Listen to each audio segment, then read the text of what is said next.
So I saw a delegate of ministers, the entire cabinet, literally, accompanying him to the airport while he's going to Bulawayo, just to open a bakery. Quite very interesting days ahead, honestly, and I've seen reactions, terrible reactions. All right, we are looking at Auxilia Mnangagwa confronts the military. And also, do you know the issue of Grace Mugabe aligns himself with the G40 while he was touring the cemetery? And I also want you guys to know that Mimini has been warned, which is Chiwenga's wife, warned about Zodwa Mganda. So for more details, you must stay tuned, guys, while we follow through what's going on. But then before we proceed, I'm going to ask if it's your first time to come across this channel that you subscribe. Make sure that you ring the bell so that at least every time when I'm live, you'll be knobbed here, all right? And then to my regulars, I want to send some shout out and say thank you guys for always sticking around. It means a lot and I appreciate you. But don't forget to comment and also like the live so that at least we invite everyone to the conversation. Very important. I'm going to send some shout out to James right now. Elizabeth, Fi, good to see you. And everyone who's coming through, guys, I appreciate you so much that you are here. We're going to have a good time. Miriam, good to see you as well. Guatrai and Mangoni, it's a good morning. Very, very blessed morning indeed. Okay. So I'm going to read this message that was sent out on X this morning. Quite an interesting message that that in other news, the incompetent one flew all the way from Harare to Bulawayo to open a bakery. So I think they're actually referring to President Emmerson Mnangagwa. This note is actually Alinaka who sent that message this morning. Quite very interesting, honestly. He went on to say Zimbabwe's current railway lines were built in 1903. And has never been upgraded since ZANU-PF took over. At independence, Zimbabwe was in the top 5 countries in Africa with rail infrastructure. ZANU-PF is a satanic cult. There's no development. I think you guys saw guys that were literally a driver of a train. They were busy clearing the road.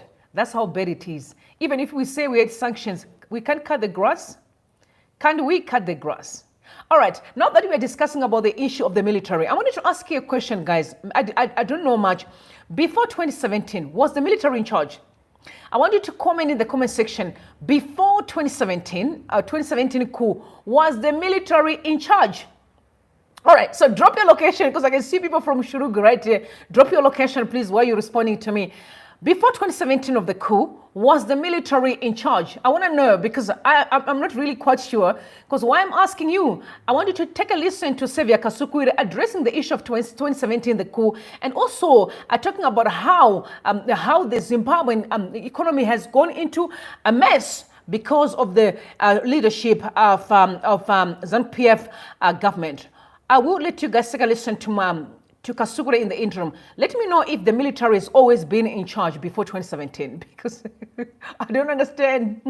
I really don't understand this Botswana, Zambia. Let me just let you guys listen to Kasukure quickly, please.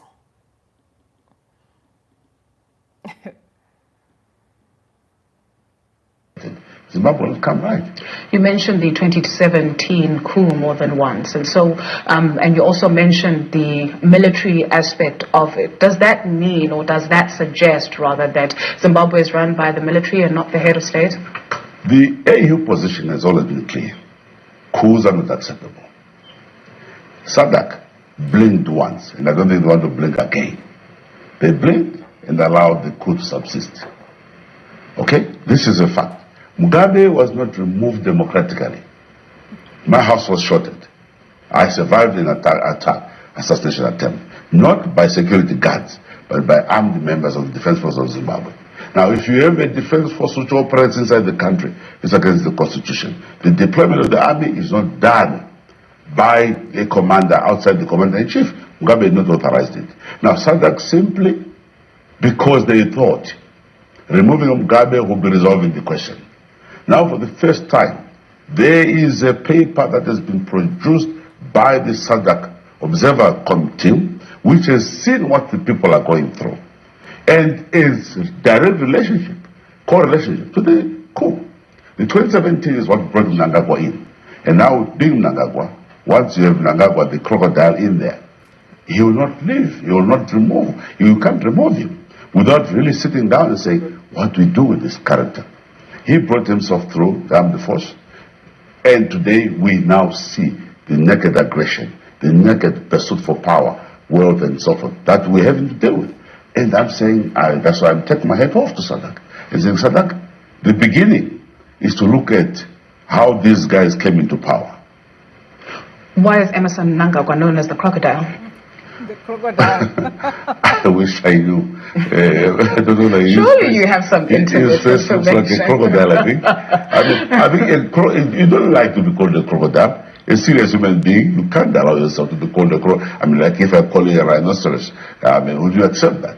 Why? It speaks to my character, and not just physical traits. When people give you a nickname, which is in keeping with your character, you sly, you take people for granted when they don't expect you, you just come out of the water, pop out, and you drag the men in. It's a man eater.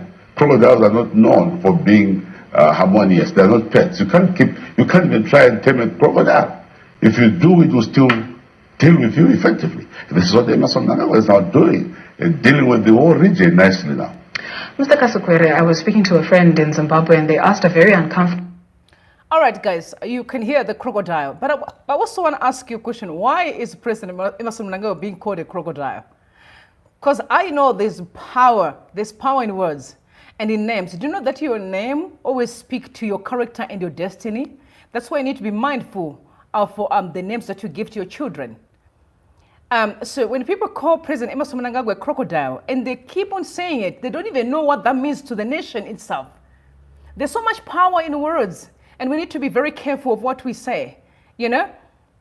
Because right now, we can see where we are now, and we keep saying crocodile, crocodile. Honestly, I feel like we need to start changing the way we call people, because when we give them more power, you know, to dominate others, right? But I also remember the last time I saw a video that was circulating where a cheetah went into the river and pulled out a crocodile out of the river. So I'm like, where's the cheetah? Who's going to be the cheetah? Is Chamisa the cheetah to pull out the crocodile? I'm sure Chamisa is the cheetah. I'm going to start calling you a cheetah as well, because now we need someone who's going to pull out a crocodile out of the water. Honestly, you know, when the crocodile is out of the water, you know what I mean, right? All right, so yeah, the social media is gun blazing. I can tell you, gun blazing. As far as the behavior of the First Lady, they're saying Auxilia Mnangagwa's erratic behavior fuels discontent in the government, sources are saying. And this is actually ZimLive, and I've seen also Newswalks reporting, Newsday as well, about the behavior of the First Lady. So I want to read this article quickly. So they're saying she is exhibiting a troubling insensitivity and incomplete disregard for the dignity and rights of others. So First Lady Auxilia Mnangagwa's compulsive behavior is causing widespread discontent in government circles. ZimLive is reliably informed. So challenging it has become to work with her over the past few years, says sources that many state actors, including cabinet ministers and security details, are now reluctant to do official business with her. In interviews with senior government figures, ZimLive heard that President Emmerson Mnangagwa's first wife is extremely abusive and bad-tempered most of the time, in addition to allegedly misusing state resources through overseas and nationwide trips promoting her charity. I think we have seen her in different spaces. You know, you've seen, I mean, different countries. Yeah, I've seen her.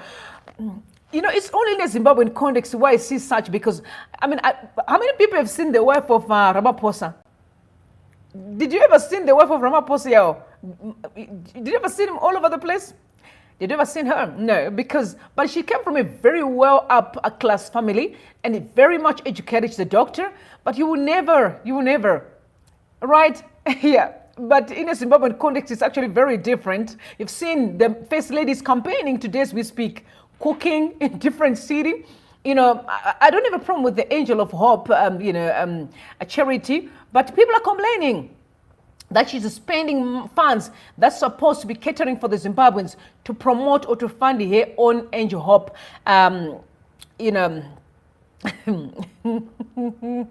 foundation. So some of the people who have been at the receiving end of her abusive have been accused of physical violence. Hear this physical violence. This is the First Lady, and using inappropriate language towards police officers, her aides, and even high-ranking government officials. A senior government official said, speaking on condition they were not named. Regrettably, her behavior is far worse than that of former First Lady Grace Mugabe in the twilight of her late husband's reign. It's unsettling that history seems to be repeating itself, which completely runs contrary to President Mnangagwa's way of doing things. A second person who said he had witnessed the First Lady's erratic behavior at close hand said she is exhibiting troubling insensitivity and complete disregard of the dignity and rights of others.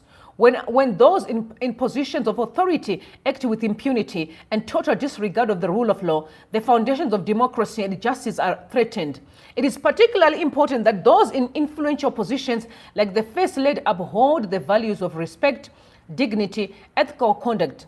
The people urged President Mnangagwa to institute an internal inquiry through his spy network to get grip on the matter and rein her in. The 61-year-old is also accused of meddling in the running of government ministries, including calling ministers and shouting at them. Okay, that's the First Lady there. In 2019, she ordered the dismissals of former Herald editor Chiwenga Zodwa after labeling me a snake in the carpet when he pushes back against her demands for prime placement of her stories daily in the paper. In 2020, when the ZBC's head of news had current affairs, Gilbert Nyambavu refused to run a news story in which she had an interest. He was summoned to a meeting with the First Lady at her office. Surrounded by over a dozen men, likely state security, she had told Nyambavu over 20 minutes, during which time he was barely allowed to say a word. Within days, Nyambavu was shunned out of his job and made director of digital and TV services before he resigned. So, I've been telling you about the issue of etiquette in Zimbabwe. I've made it very clear. We don't even see how much damage ZANU-PF have caused. And I'm not saying this because I hate them from a political point, but I'm talking from a moral point. We need to understand that women are talking to men like they are nothing. And this is someone's father, someone's husband, who is being treated like an animal. But because they know that there's all this lead of violence that can protect people from speaking up and say this is not right. But I also want you to know that there's heavily political at play, that you either seeing the president being naked in the public, you also see his wife, now things are coming out. You have seen the sons as well, people complaining about their mining shenanigans in Boterekwa, they've ruined Boterekwa. You also heard people talking about the son is Woshon, who is clamored himself to become the leader in the army. Because there's a lot that's going on in the power battle within the ZANU-PF quarters. So 2 weeks ago, the First Lady allegedly called Information Minister Jenfan Muswere and demanded that Jackie Ngwemende be removed as ZBC's acting head of news. Among other things, she was accused of doing a feature on Vice President Constantino Chiwenga's farm and giving his wife Minio Tambo too much coverage. State media journalists are under instruction to starve Chiwenga for publicity as part of ZANU-PF's internal power battles. Can you see? It's all about power.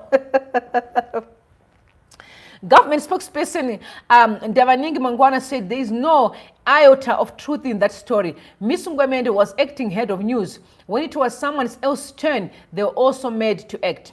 The First Lady has nothing to do with the running of ZBC. Policy decisions come from the ministry and strategic decisions are made by the board. The First Lady was forced to apologize to the military chiefs in 2019 after an 8-minute call recording of her shouting at one presidential guard. Infantry Battalion Commander Colonel Samson Murombo leaked.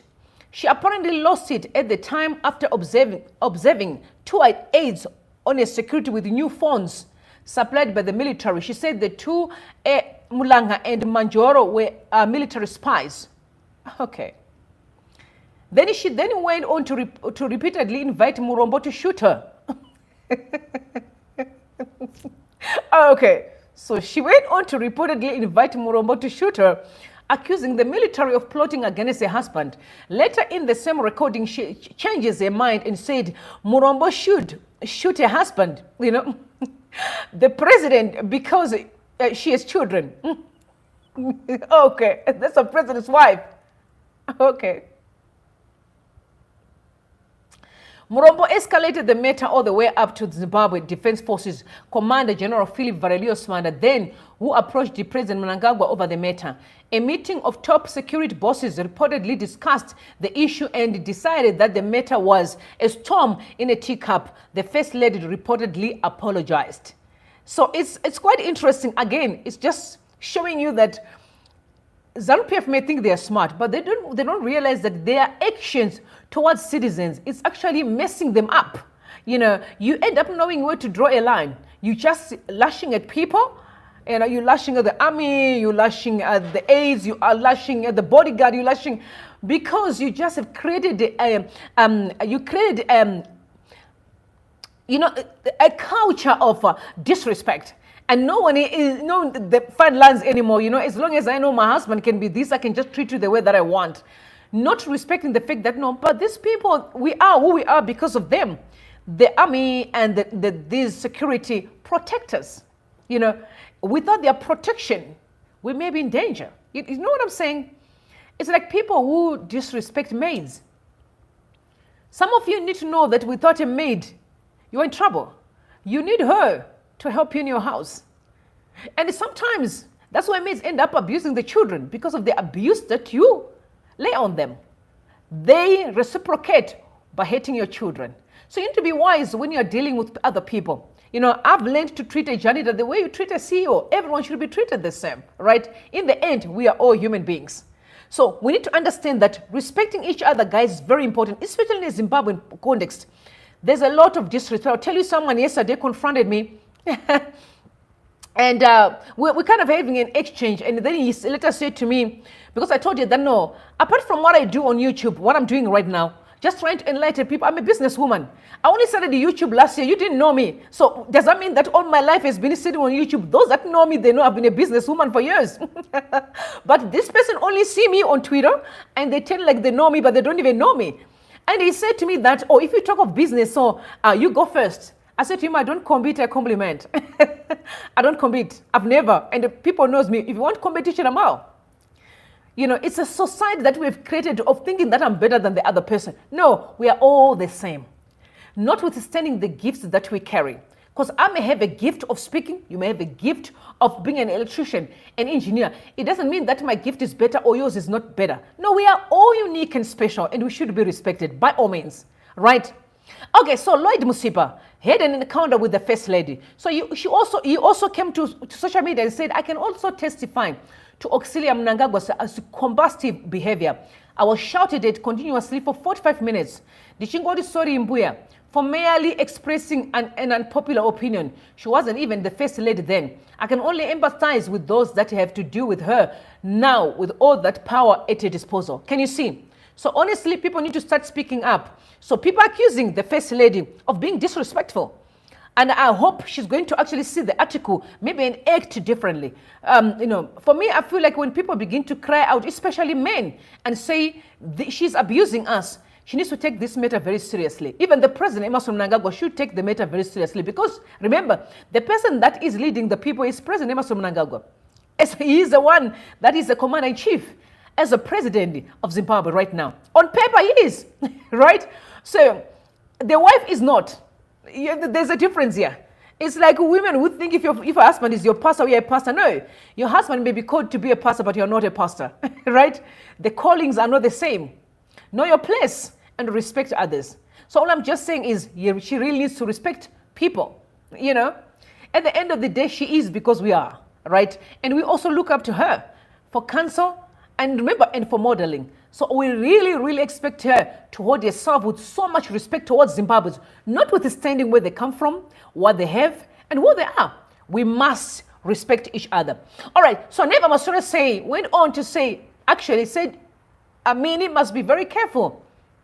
Must be very careful. You know that Mini is now she's now the patron of Miss Universe Zimbabwe, and also the allegation that she actually donated the BMW to Miss Universe, which actually flabbergasts me. Why I say so? Because yesterday, we were talking about, the Chiwenga, the apostle, bastardizing Chiwenga, the VP, that he is not fit to be the president of Zimbabwe, because of how he has been treating his family. So I'm seeing Minis donating a Mercedes-Benz, but Apostle Chiwenga is claiming that VP Chiwenga is not helping the family, that some of the family actually don't even have food to eat. This was Apostle Chiwenga. You have seen, you went on more than an hour, trying to speak badly about his character. So now I'm like, so she's donating a car, Mercedes-Benz. So if people are hungry, she's donating a car. Okay, who am I? Who am I? Who am I?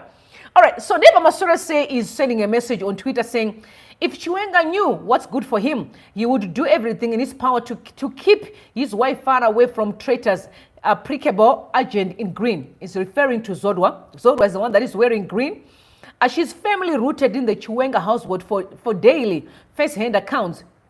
The challenge is he thinks Emmerson genuinely loves him. Okay. So he's saying Chiwenga thinks Mnangagwa loves him, meaning the president. He said she's a very charismatic yet dangerous double agent on a 90.10 information sharing mission with a 90 going to Prickable Farm.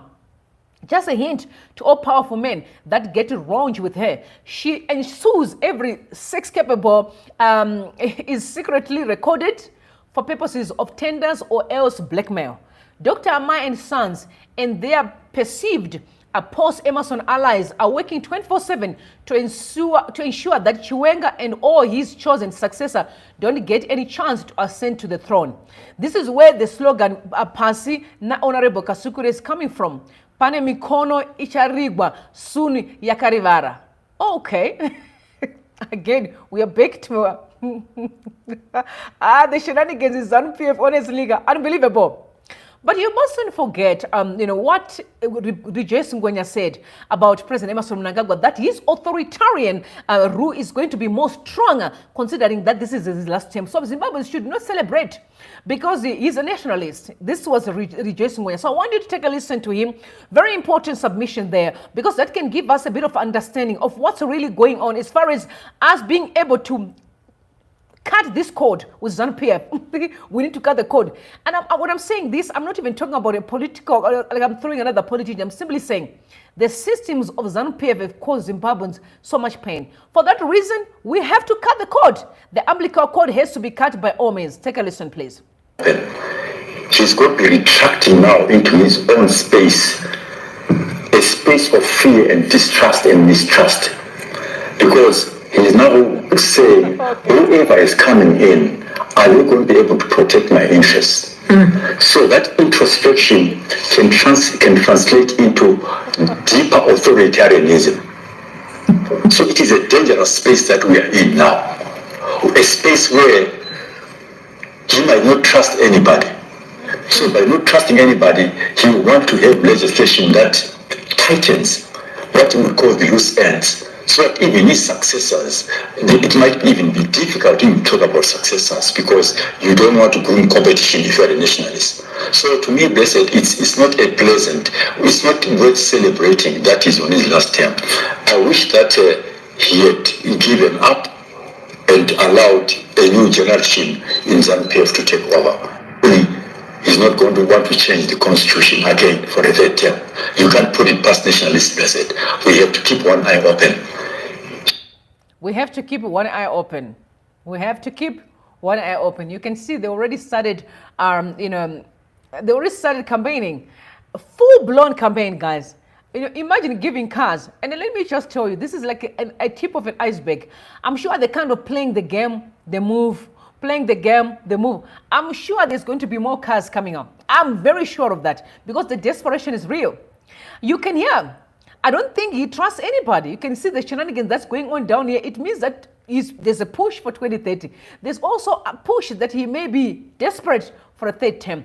I don't know what he's up to, but at the end of the day, on the other side, Zimbabweans are saying we are watching closely. Our eyes are wide open to see what's going to happen.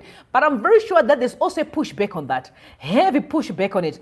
I saw, allegations on Twitter that they also were worried about Chamisa, that Chamisa may be planning, planning a protest during the time of the summit of SADC. And very interesting that even this on the SADC issue, that you saw that the government is building new villas. I'm saying building new villas. Guys, let me just tell you, that can show you how they don't have no regard of Zimbabweans at all. This is all about them and the power. So that at least when these SADC, guys come in, they won't see what's going on the other side of town. Because remember, the town is already full of people that are selling all over the place. They don't want you to see that, because if the people are asking, why can't they just leave that hotel, the newly changed name, Mikus Hotel? I'm still stuck with Mikus because it sounds very good. Why can't they sleep there? Beautiful, stunning, I must say. It's really well decorated. I loved it. I loved the designs. Why can't they sleep there? No, they want to put them out there so they cannot see what's going on in town. Can you see? To build new houses. Guys, honestly, I want to be that kind of, a visitor. Where people have to build me a new house. A new house for a summit. Can show you how much they don't care about your hospitals, no water, electricity. They don't care. It's all about them and their fancy lifestyle and please their friends. I mean, honestly, even those dignitaries, which means the guys that comes for the summit, they should be in a position to say, we okay, Zimbabwe is respecting the fact that people has to live okay, even if they can stay in an apartment. Guys, there are so many nice apartments in Zimbabwe. Do they really care? I don't think they care. But these ones, they need new houses. They're building new houses. The question is, who got the tender? How did they got the tender? That's what the question that people are asking. Was there a process that was followed for them to actually be able to get that tender? No one can explain. With ZANU-PF, we do as we please. You don't have to question us. We do what we want. Very interesting. Very interesting. But here's the thing moving on. Ngube and Kabao finally won the jackpot. I'm talking about Ngube. And you know the Ngube I'm referring to? Washman Ngube. So reports are Ngube group to get CCC money. Okay. This one of Washman Ngube is one of the most, it will show you the kind of people we've become as a Zimbabwean community. That there are people who think they would stand up, grabbing something that someone has worked for, and make them their own. Not only that, they're not ending there. They also want the funds. When I'm sitting on the other side, I'm like, guys, be warned. Things are going to rain for you, especially Mr. Ngube, if these allegations are true, and I'm saying this to you as a daughter, things are going to turn badly for you. Hey, money is spiritual, right? I don't think you would betray the entire Zimbabwe just to get money. That man would turn to a curse.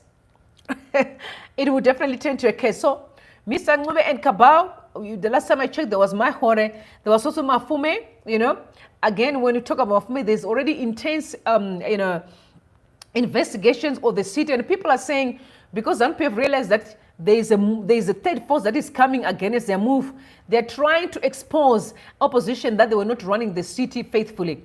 But how much of a crime of corruption that ZANU-PF people has been doing, get arrested, location release. We saw the gold mafia. What happened with the investigations? Nothing happened. But now they are focusing and they're zoning in on the council to check what's going on with the CCC, the CCC that used to be there before. So guys, and some are saying they're just after Chamisa. We are watching, we are following. Let's see where this is going. But what I know is there's a third force for real. There's a huge pushback to either the 2030 mantra or the third term. Heavy pushback.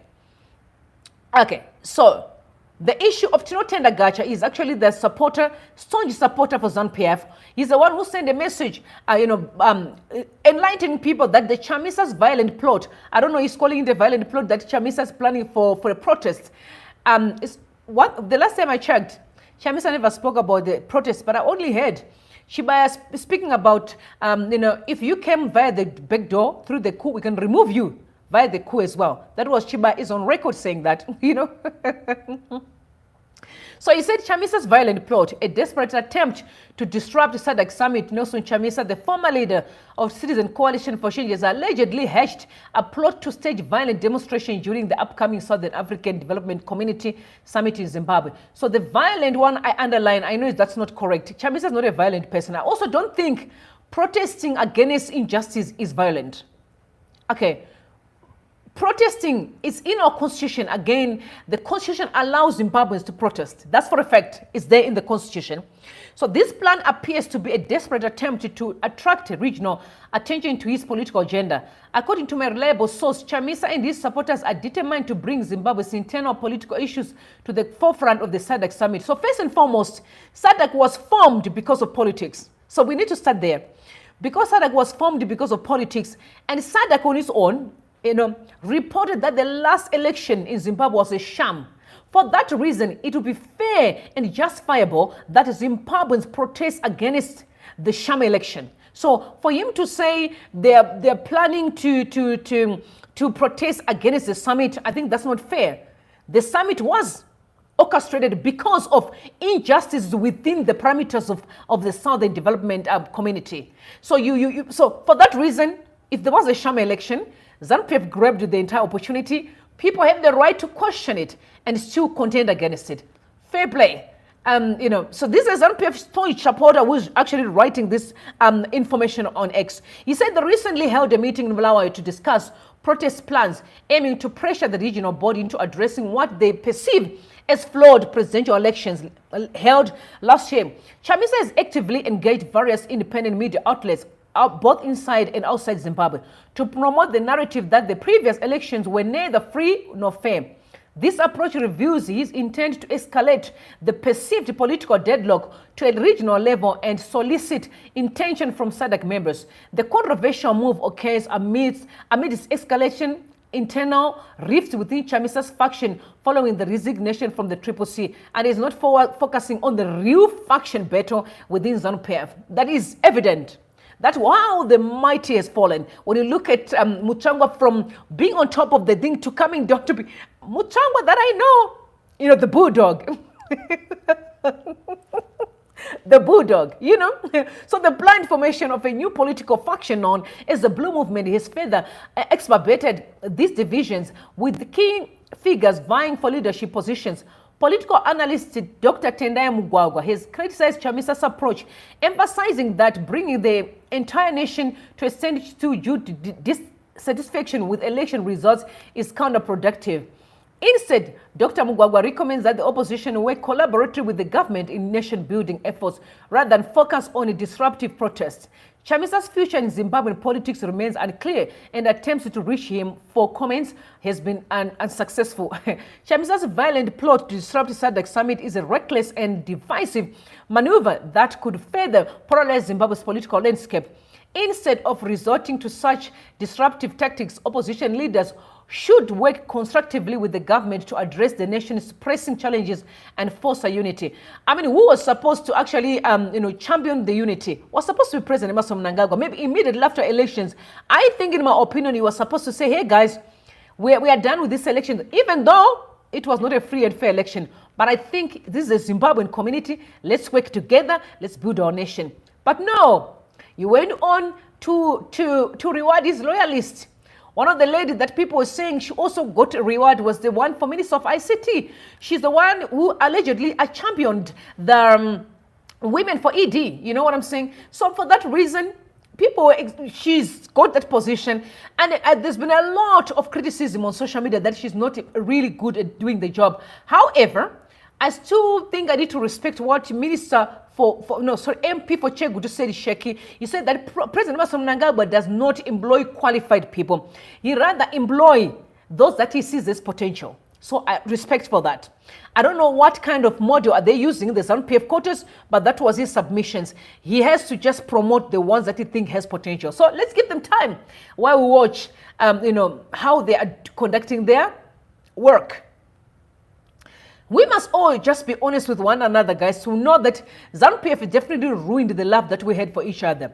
Who could have done it better than the way this young girl expressed it? She was actually giving a speech at the University of Columbia in the United States of America. This is a young girl. I'm talking about a young person who understood the kind of Zimbabwe that we had. A Zimbabwe of love, of peace, of one, of respect, of honor. There was just something so unique about our culture. But today, we have become a selfish lot. We don't care about someone else's pain. We can hate a person and don't even feel nothing. We have lost conscience.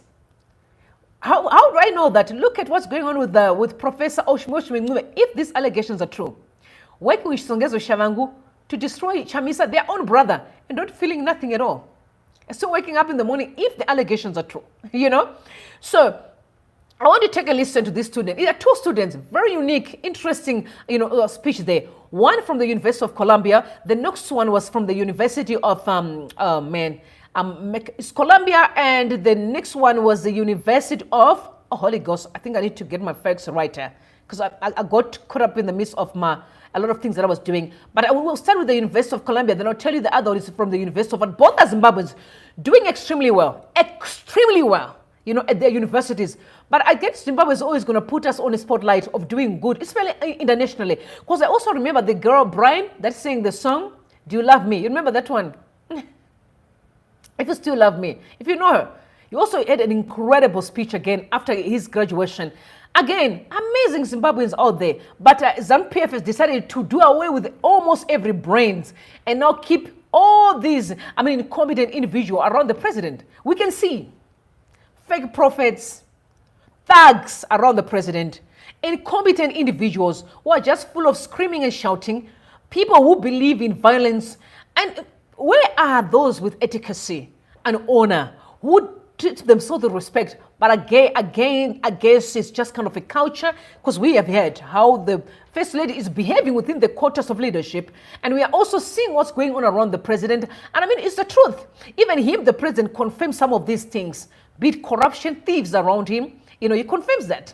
Violent people, we've seen people being abducted, some tortured, some injected with poison.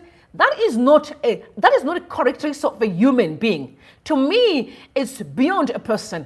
I always tell you, it's satanic, because there's no normal person who can do that. Because instead of you hurting your brother, you can actually be saying, hey, come here. How can I help you? How can I give you something? How can I be a blessing into your life? How can I change your life? You see, that's the community that we're all thriving for. But no, the culture of ZANU-PF promoting hatred. Hatred. Oh, this Chamisa Atonge, hold on. Those kind of songs are not good for society. They're not good for the young people. They're not promoting love. They're not promoting unity. Because the president is on record encouraging unity. But when people sing around him this kind of songs, I just wonder, what does he say about it? Maybe he doesn't hear the songs. I don't know. Maybe he doesn't. But for me, I really think that they need to start checking the way they speak, because your words are very important and powerful toward the young people. So let's take a listen to the one from the University of Columbia, please. Take a listen. For you, suffering or tragedy far worse than mine may have visited your own home. While I could use this speech to give you generic axioms and superficial dicta about lawyering and Ivy League exceptionalism and changing the world, I would be remiss if I did not offer this gift to you. The African philosophy of Ubuntu, a principle of communitarianism, which means I am because we are.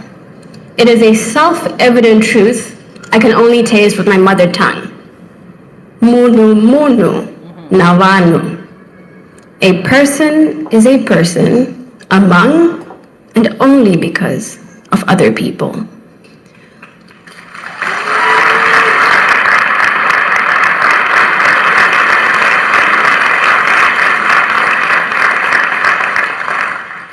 Ubuntu is embedded even in our lexicon, in our greetings, through celebration and in suffering. So for example, when my people greet each other, we say, Mamuka se, how did you sleep? And the response, Tamuka kana mamukau. I woke up well if you woke up well. In times of death, we huddle around the bereaved through a practice called kubata maoko, and that literally translates to holding hands. And on a day like this, after 9 months of laboring and toiling and taking exams that are graded on a you-know-what, the neighborhood gathers around you and says, Makoro koto, congratulations to you.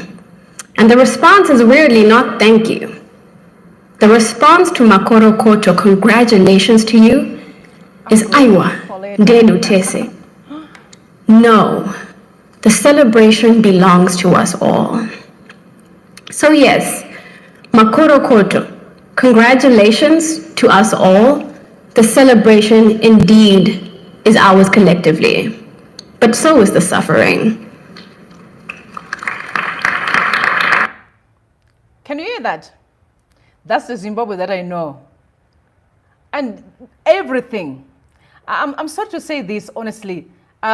How I wish ZANU-PF can be honest with one another in their quarters to say, guys, we have ruined Zimbabwe. We have ruined the love that we had for one another. You know, what we say when we speak and our actions today do not align. Because we have allowed evil to take residence in our society, in our community. Today we have children. And there's a man that breaks my heart in Chegut. You saw him cutting himself up to take his intestines because of drug addiction. But how did we get drugs in Chegutu? Because ZANU-PF failed to protect our borders. Zimbabwe was never known for drugs. They failed to protect our borders. And allegations are the elites within ZANU-PF are the ones who are bringing drugs in the country. These allegations, I remember that story, went wild last year. And you remember the police went to the streets. Do you recall that? And they began to search. How far with that drug search? It happened within a short space of time and then it died down. But I also heard the MP, Sheki, mentioned that he's going to work terribly with the police, that they have to apprehend almost every person who is in the drug-pushing community. Guys, honestly, I'm asking you, where is the love of one another that we had? It's gone. It's gone because we allow politicians to dilute that. Especially ZANU-PF. I'm zoning on ZANU-PF because they are the reason why we are in this mess. Their administration have caused so much pain in Zimbabwe, have ruined that beautiful nation that we have known, right? Look, the kind of brains that we have all over the world, Zimbabweans, amazing young people who still believe and still understand and still talk about how much we have respected our culture. Our parents, our elders, had really built a very strong culture, but a few individuals, they brought poison that began to drip slowly but surely and destroyed our society. How then can we restore that sanity? We must work together to rebuild the walls that have been ruined by ZANU-PF. That's the most important part here. Because let me tell you, this ZANU-PF is ending soon. The question we have is that how are we going to now restore our society? Because this ZANU-PF is ending soon. But remember, the culture of evil is already embedded within the society. How are we going to do away with that? It means each and every one of us, from our families, we have the job and work to begin to sanitize our home, little by little. For sure, in the near Zimbabwe, we are going to build rehabilitation centers to pull everyone in the drug addiction and make sure we clean them up. But the question now is, how can we restore sanity in terms of honoring and respect each other? How can we restore sanity, responding and also still fixing families that we have lost because of ZANU-PF? No one else. ZANU-PF is the cancer in Zimbabwe. And I'm saying this with love. I love them. Their systems have ruined our nation. I wish they can hear this and do whatever they can to make sure that that dignity is restored. We have a people who are either poor, and when I'm saying poor, I'm talking real poverty because of the failure of this administration.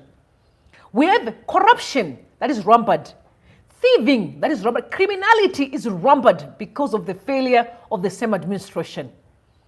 I just wish they'll understand and outsource help. There's so many Zimbabweans who can be able to assist all over the world. A lot. It breaks my heart whenever I see Kagoro talking in Kagoro is a man that I respect. He's a box office, but I've seen him speaking in Rwanda. I've seen Strive Masiwa in Botswana. I've seen amazing Zimbabwean people, business people, incredible. I can't mention by names. Sometimes I go to banks. Most of these managers are Zimbabwean guys. That can show you how powerful we are. Business people, successful business people. Look at Google. Vanamanyika, they would love to be home next to their ancestors and home in Zimbabwe. But no, I don't know why can't you bring these people back to rebuild our nation and work together. No, you just want all these shenanigans. You're just screaming at the airport. I can't wait for a day that we're going to stop that noise that always happens at the airport. I'm sick and tired of that noise. Guys, we need to start being a people of class, man, who value production than just screaming and shouting, singing and screaming without a job. It has to stop. I can't wait for a day that screaming and shouting has to stop. Fake prophets who buy people to come in and make noise at the airport, that culture needs to be stopped. It really has to be stopped. I told you how young people are still very passionate about unity. Even though they are far, they still believe. I'm not in Zimbabwe, but I still believe that we need to become a unified nation, a respectful nation. Guys, there's so much power in etiquette. You know, imagine a president's wife shouting at people. That's embarrassing to me. It's really embarrassing. But again, it's a culture that we created. You know, culture, when you take it to the State House. If these allegations are true, it's wrong. You take it to the State House. Huh? If the nation was so grounded, you know, rooted on classy and etiquette, you know what? They could have learned from the society to say, no, you don't shout at people. You communicate properly. But they can't do it because the society is always broken. It celebrates noisy, screaming, violence, beating people who are innocent, fights. I mean, in 2024, it's really a shame. It is a shame. It is definitely a shame. We're going to listen to another Zimbabwean again, a graduate at the university as well. Can you see how amazing? This one, her name is Ratizo. Amazing speech again, talking about unity. That will show you how desperate Zimbabweans are to see that country unified. How desperate they are. Take a listen, please.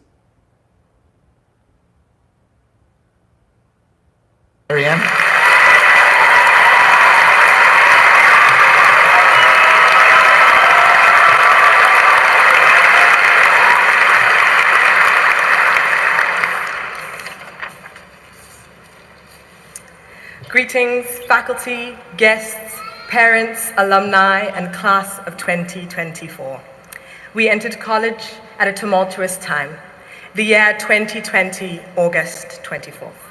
A year marked by escalating violence against women, outrage over George Floyd's death, rampant misinformation on social media, amidst the greater pandemic of fear and isolation.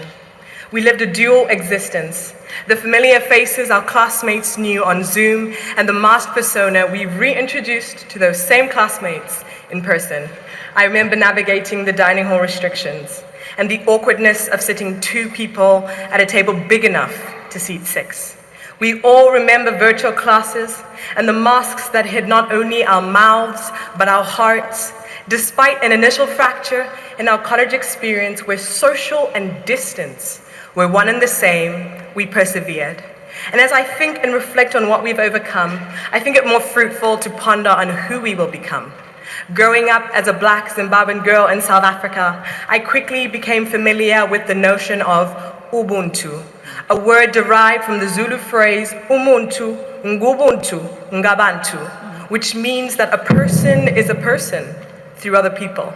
For me, Ubuntu is the internal program that makes us human.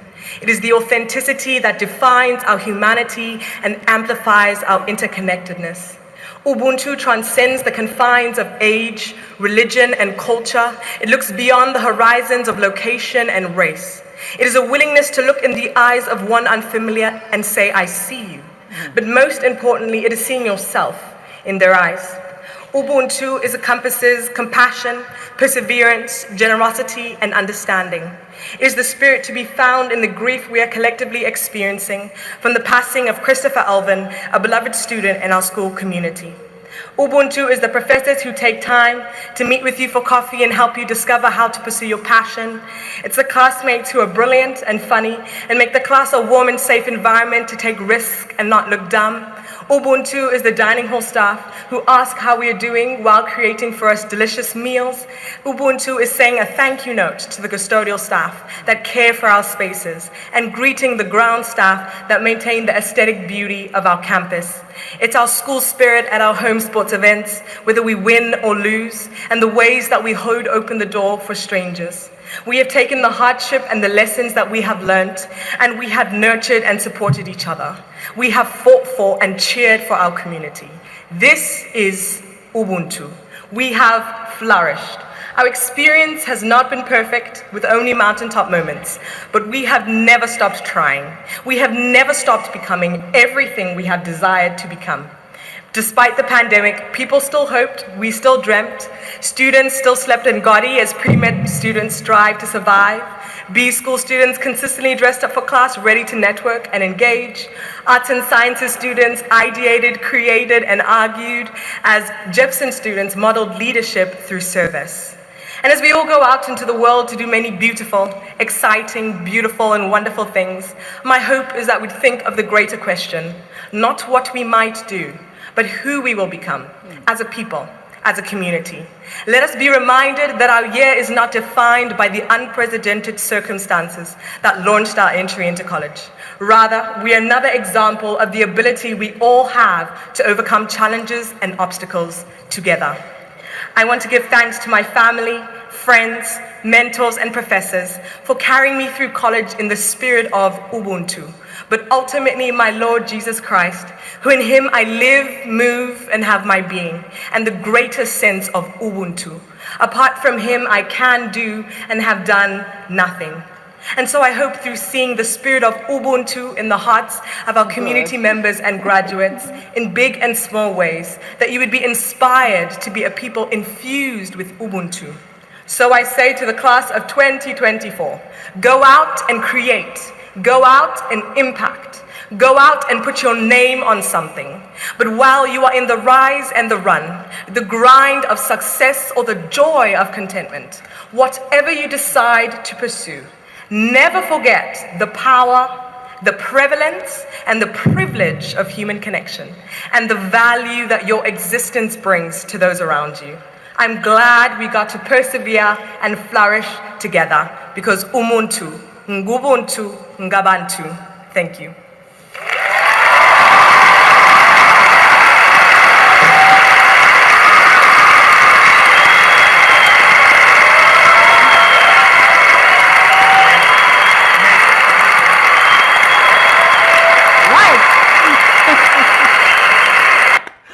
You and me, we are because of other people, right? Because of us as a community. I am because you are. You are because I am, right? That's the spirit we need moving forward as Zimbabweans. We are one people and we must always love each other. Look how Zimbabweans are doing all over the world. Incredible. And I can't, they a lot. I mean, University of Cape Town, Johannesburg, Vets, all over the world, be it Australia, New Zealand, Canada. Zimbabweans are doing incredible things. UK, guys, I'm asking you to never hotspot hatred. Don't hotspot it. And I'm going to speak now to the army as well. Army, hear me out, brothers. Before you wear the camouflage, and the police, before you wear your regalia, you are Zimbabweans. You are brothers and you are sisters. Do not hotspot hatred. Do not allow them to use you to do their dirty work while their kids are busy looting. Be smart. Be wiser. Guys, be vigilant. If they say go in and hurt, you say, no, we cannot. They must leave their offices and go and hurt each other. You must not hotspot hatred. Zimbabwe has been known as being like a country of love, of oneness, of building, of a spirit of unity. Let us go back to that spirit. You are because I am, and I am because you are. I love you all. May God bless you, and may God bless Zimbabwe. Hope you guys have a great one, and I'll see you later on. Bye for now. All right, so I need to play the song. We must also remember that we're going to meet in Zimbabwe, right? I will not. The people that I need to honor here, because they always say to me, you need to play the song. You need to play the song. Okay, I have to do that for you, okay? Anytime, any day. I need to honor you. We are going to meet in Zimbabwe, so keep holding on.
guys. So I love you all. Have a good one. I'll see you later on, and bye.